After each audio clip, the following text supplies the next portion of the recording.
Notre système éducatif est très colonial. Il nous a habitués depuis des générations à établir une liste de problèmes ou à mieux servir les Occidentaux et non à construire l'Afrique. Pourtant, l'heure est aux solutions.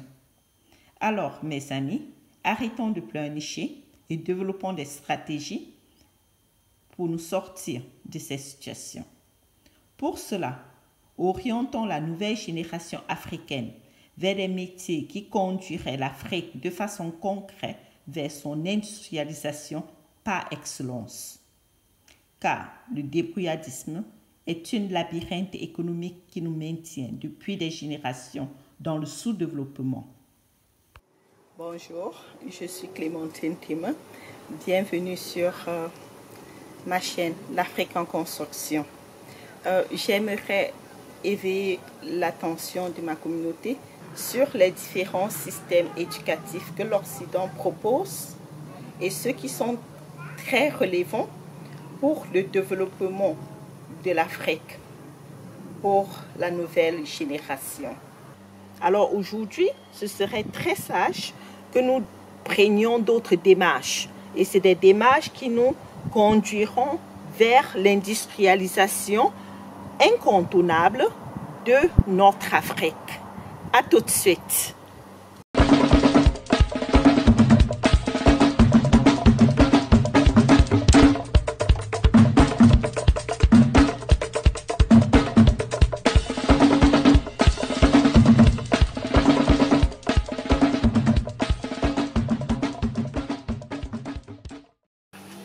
Donc voilà, les systèmes scolaires les mieux favorables pour le développement concret et durable de l'Afrique. Ceci commence définitivement après l'école primaire. Après l'école primaire. À ce niveau, c'est là où la plupart des Africains que j'ai eu à rencontrer ou à connaître ici en Allemagne ont de sérieux problèmes à envoyer leurs enfants dans des écoles allemandes. Parce qu'ils vont dire, voilà, ils ont tendance à ne pas vouloir envoyer mon enfant au lycée.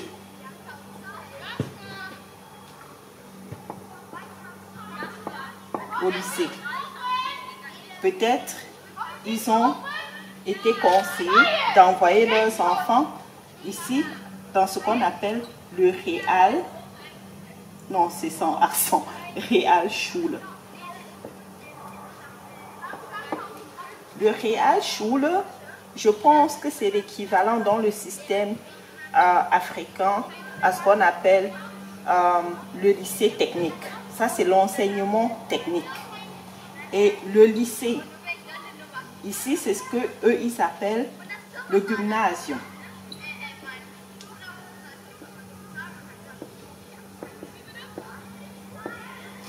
Quand tu vas au gymnasium, tu vas sortir de là avec un bac. En Afrique, nous avons par exemple le bac A, le bac C, le bac D, et puis maintenant les bacs techniques. Mais ici en Allemagne, tout le monde a tout simplement ce qu'on appelle le Abitur, quand tu es passé par le système du lycée général. Ça, c'est quelque chose qui tend déjà vers le système académique.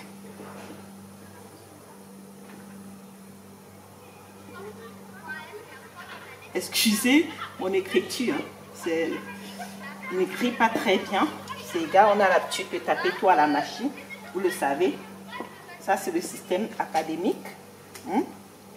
Ceux qui vont dans les lycées et même aussi ici en Allemagne qui après vont avoir le Abitur, ce qu'on appelle le bac, pourront par exemple après faire des études en médecine, les études aussi d'ingénierie, mais c'est très académique au fait, c'est tout tend vers le système académique et nous savons très bien nos aînés, nos grands frères, nos grandes sœurs qui sont venus en Europe à l'époque, presque la plupart sont passés par le système lycée. La plupart sont venus déjà avec le bac. Et avec le bac ici en Allemagne, ils sont partis à l'université. Très peu sont partis à la Fachhochschule. La Fachhochschule, c'est l'université technique. Et ils ont eu des diplômes comme par exemple le doctorat, beaucoup sont professeurs. Tout est très théorie au fait. Il y a très peu de pratique parce que nous savons très bien, surtout les Africains de l'Afrique centrale, c'est des gens, des personnes très intelligentes, mais qu'à cela ne tienne, nous voyons très bien que l'Afrique n'a pas été, on n'a pas pu développer l'Afrique, on n'a pas pu construire des industries en Afrique. Bon, ça c'est le système du lycée. C'est, comme je dis, ça part d'ici, après l'école primaire. Si nos enfants sont très intelligents, s'ils ont en mathématiques de très bonnes notes, en français, en anglais, généralement, on a tendance à dire ce qu'on dit Weiterschule-Empfehlung, c'est le gymnasium, ça c'est ça. Maintenant, si l'école se rend compte que l'enfant est beaucoup plus manuel, l'enfant a tendance à beaucoup plus toucher des choses, il est beaucoup plus dehors, il n'est pas quelqu'un qui aime beaucoup trop les livres, ce qui n'est pas non plus dangereux. Je trouve que ça devient compliqué quand nous tendons à imposer un certain rythme de fonctionnement à nos enfants. Naturellement, nous sommes des parents, c'est aussi notre devoir d'essayer d'orienter nos enfants vers le bon sens. Mais le problème qui se pose, c'est comment est-ce que nous comprenons cette expression, le bon sens? Est-ce que c'est le bon sens pour nous ou bien c'est le bon sens pour nos enfants? Alors, mes amis africains, mes sœurs, mes frères africains, apprenons aussi à comprendre que quand l'école conseille ou bien nous explique qu'ils voient dans nos enfants beaucoup plus ce qui est technique, ce n'est pas mauvais. Je trouve ça formidable. Je trouve ça vraiment génial parce que c'est ce dont l'Afrique a besoin. L'Afrique a besoin de la technique. L'Afrique a besoin des gens qui savent travailler avec leurs mains. Nous avons assez de diplômés, assez de grands diplômés. Mais qu'est-ce que ça nous a apporté jusqu'aujourd'hui? Alors rentrons la voix un peu sur ce système, le Realschule. Ici au Realschule, qu'est-ce qui va se passer? Le lycée, ça va aller jusqu'à la 12e classe ou bien 13e classe et l'enfant va avoir le bac. Ici, à la Realschule, ça va aller juste au 10e classe, 10e classe, 10e classe. Et l'enfant va avoir un certificat du Mittelstufe-Reife. C'est-à-dire qu'un certificat qui va lui permettre de sortir du lycée, de finir avec le Weiterführende Schule. Ils appellent ça avec, je pense qu'en France, vous appelez ça le collège, avec le collège. Voilà, ici en Allemagne, nous on appelle ça le Weiterführende Schule. Donc, l'enfant a fini avec le Mittelreife. Puisque, comme je vous l'ai expliqué tout à l'heure, il y a le Mittelreife au gymnasium, c'est-à-dire que le gymnasium est constitué du Mittel... Oh, mon truc n'écrit plus. Mittelreife, also, oder Mittelstufe, excusez le désordre, et Oberstufe. Or, ici au Realschule, nos enfants s'arrêtent au Mittelstufe, ici, au Mittelstufe, au Realschule. Et le Mittelstufe va jusqu'à la 10e classe. Et là, nos enfants ont fini avec l'école. Qu'est-ce qui se passe avec nos enfants après la 10e classe? Après la 10e classe, ici, ils partent par exemple faire des formations, ce qu'ils appellent ici Ausbildung. Ils font une formation et c'est là que vous allez voir, ils vont apprendre par exemple le Malerarbeit, ça veut dire que la peinture, ils vont apprendre à placer les carrelages, ils vont apprendre à réparer les mécaniciens par exemple. C'est beaucoup de choses qui sont techniques et c'est des choses qui nous manquent en Afrique. Nous sommes tous d'accord que l'Afrique n'a pas de bons techniciens. Je n'ai rien, je ne suis pas là pour dénigrer mon pays, mon continent. J'adore l'Afrique, tous ceux qui me connaissent le savent, j'adore l'Afrique. Mais nous savons très bien, l'Afrique n'a pas de bons techniciens. Tout simplement pourquoi? Parce que nous avons des bricoleurs, des gens qui font un peu de tout partout. Et c'est pas ça. Ici en Allemagne, nous avons quelqu'un qui va venir nous placer les carrelages.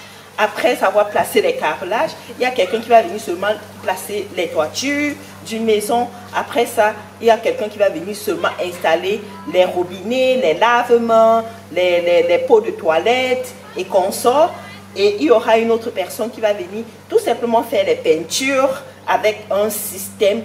C'est-à-dire que cette personne n'a étudié que ça, n'a appris que ça. Comme je l'ai dit, ça s'appelle le Ausbildung. Cette personne a fait le Ausbildung dans ce domaine. Cette personne a fait des stages, voilà, c'est 3 ans de stage dans ce domaine.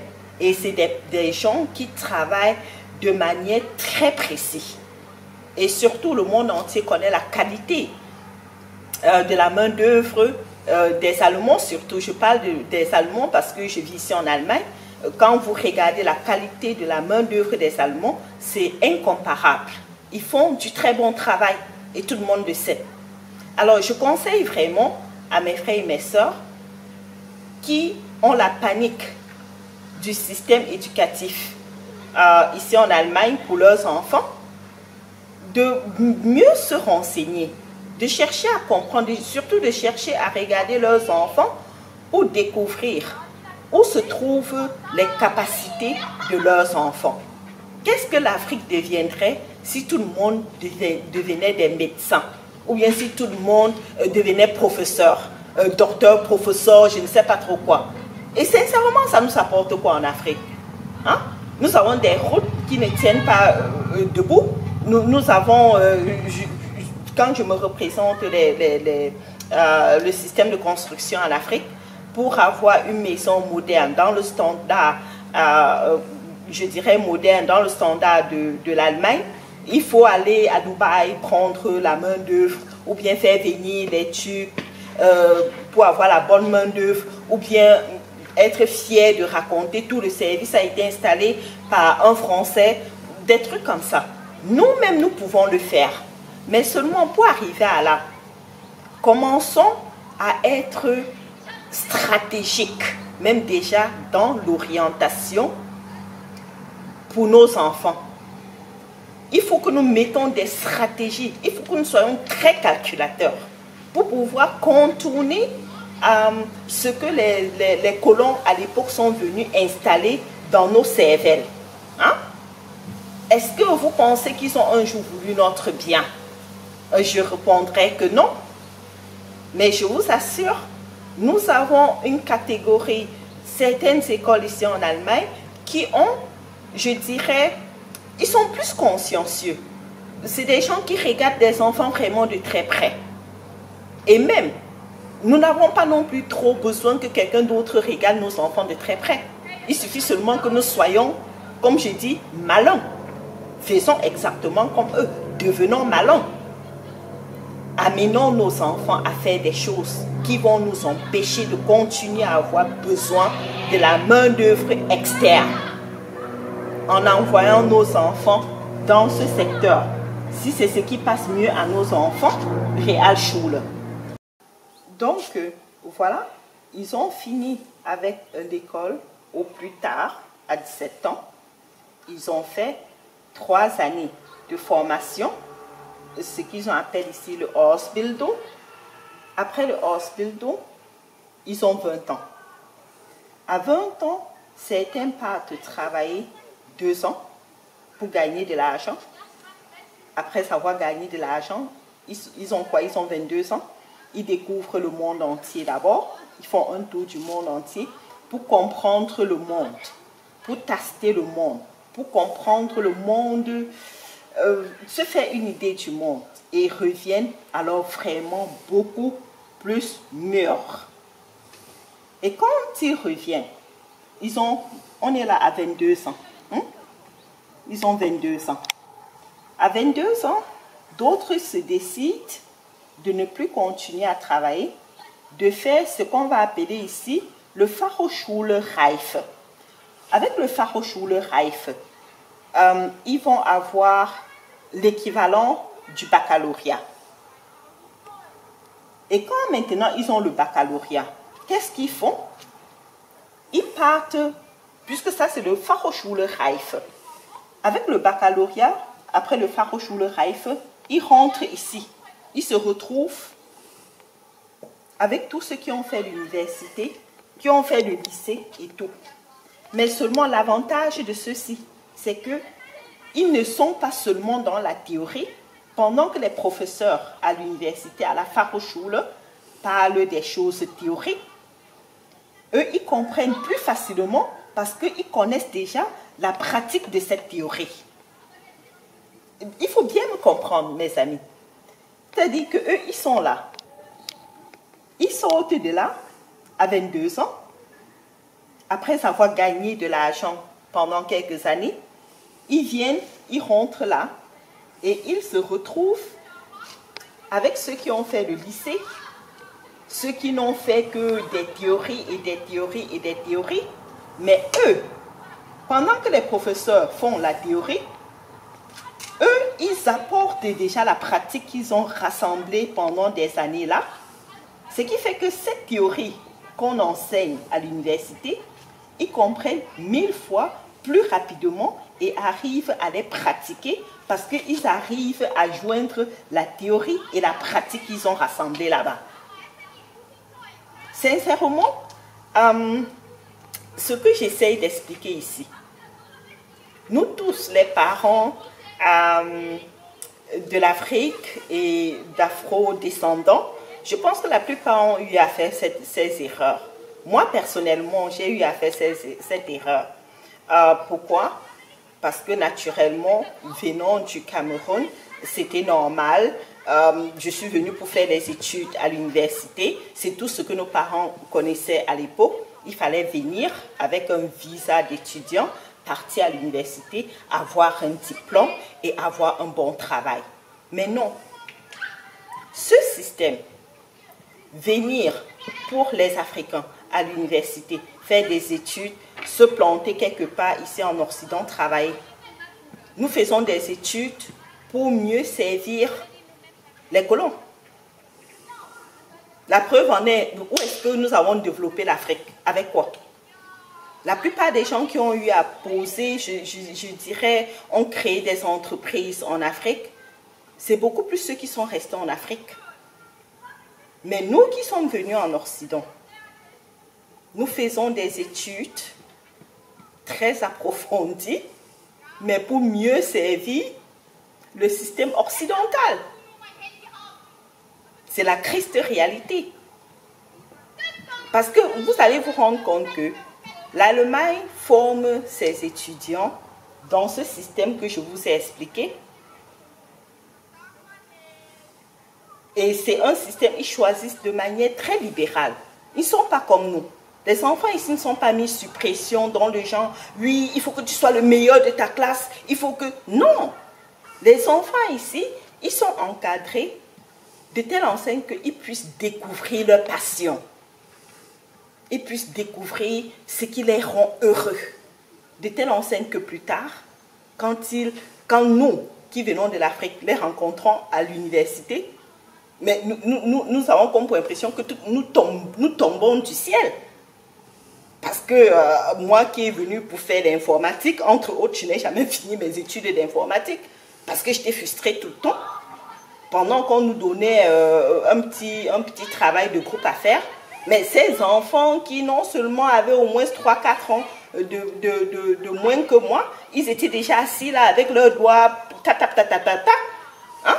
Parce que tu te rendais compte, ils sont en avance. Ils ne font pas ce qui va leur donner sûrement le travail demain. Ils font ce qui les passionne. Ils mettent de la passion dans ce qu'ils font. C'est pour ça qu'ils sont presque toujours les meilleurs.